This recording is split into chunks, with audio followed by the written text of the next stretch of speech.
বিসমিল্লাহির রহমানির রহিম। পরম করুণাময় অসীম দয়ালু আল্লাহর নামে শুরু করছি। আলিফ লাম মিম।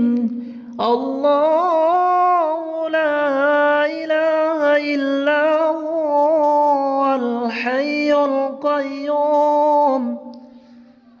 আল্লাহ, তিনি ছাড়া কোনো ইলাহ নেই, তিনি চিরঞ্জীব, চিরপ্রতিষ্ঠিত ধারক।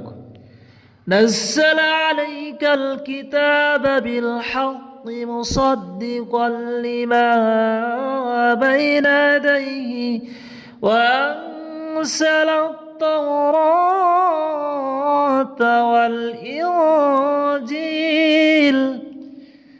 তিনি তোমার উপর কিতাব নাজিল করেছেন যথাযথভাবে, এর পূর্বে যা এসেছে তার সত্যায়নকারী হিসাবে, এবং নাজিল করেছেন তাওরাত ও ইনজিল।